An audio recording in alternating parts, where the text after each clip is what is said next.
BBMP news 9ಗೆ ಸ್ವಾಗತ. ಮೊದಲಿಗೆ ಮುಖ್ಯಾಂಶಗಳು. ಎಲೆಕ್ಷನ್ ಆಗಿದ ಕೂಡಲೇ ಇವತ್ತು ಇಷ್ಟು ದಿನ ಇಲ್ಲದೆ ಇದ್ದಿದ್ದು ಈಗ ಗ್ಯಾಸ್ ಸಿಲಿಂಡರ್ ಬೆಲೆ ಜಾಸ್ತಿ ಮಾಡುವಂತದ್ದು ನೀವು ನೋಡ್ತೇವೆ.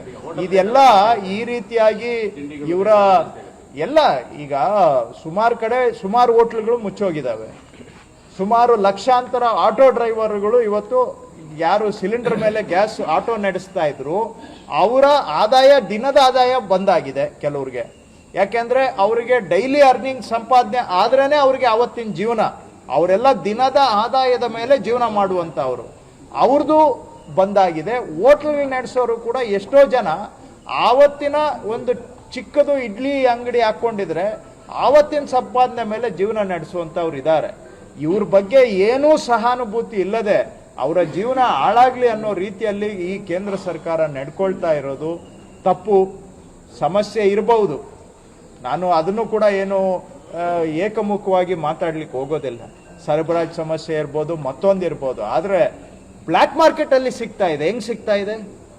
ಸಿಗ್ತಾ ಇಲ್ವಾ? ಬ್ಲ್ಯಾಕ್ ಮಾರ್ಕೆಟ್ ಅಲ್ಲಿ ಸಿಗ್ತಾ ಇದೆ. ಇಲ್ಲಿ 2,000 ರೂಪಾಯಿ ಇರೋದು ಅಲ್ಲಿ 5,000 ರೂಪಾಯಿ ಕೊಟ್ರೆ ಸಿಗ್ತಾ ಇದೆ.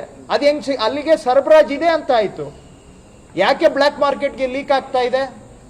ಅದನ್ನೇ ಯಾಕೆ ಲೀಗಲ್ ರೂಟ್ ಅಲ್ಲಿ ಕೊಡ್ಲಿಕ್ಕೆ ಆಗೋದಿಲ್ಲ? ಬ್ಲ್ಯಾಕ್ ಅಲ್ಲಿ ದುಡ್ಡು ಕೊಟ್ಟವ್ರಿಗಂತೂ ಸಿಗ್ತಾ ಇದೆ. ಇದು ಜಗಜ್ಜಾಹಿರಾತು. ಅಟ್ಲೀಸ್ಟ್ ನಾನಂತೂ ಏನು ಪರ್ಚೇಸ್ ಮಾಡಿಲ್ಲ ಬ್ಲ್ಯಾಕ್ ಅಲ್ಲಿ, ಆದ್ರೆ ಜನಗಳು ಹೇಳಿದ್ದನ್ನ ನಾನು ಕೇಳ್ಕೊಂಡಿದ್ದೇನೆ. ಸರಬರಾಜು ತೊಂದರೆ ಇದ್ರೆ ಬ್ಲ್ಯಾಕ್ ಮಾರ್ಕೆಟ್ಗೆ ಹೆಂಗ್ ಸಪ್ಲೈ ಆಗ್ತಾ ಇದೆ? ಇಂಥ ದಂಧೆಕೋರರಿಗೆ ಅವಕಾಶ ಮಾಡಿಕೊಟ್ಟು ನಿಜವಾಗಿ ದುಡಿದು ಬದುಕುವಂತವರಿಗೆ ಕಷ್ಟ ಮಾಡುವುದು ಯಾವ ಸರ್ಕಾರಕ್ಕೂ ಶ್ರೇಯಸ್ಸು ತರೋದಿಲ್ಲ.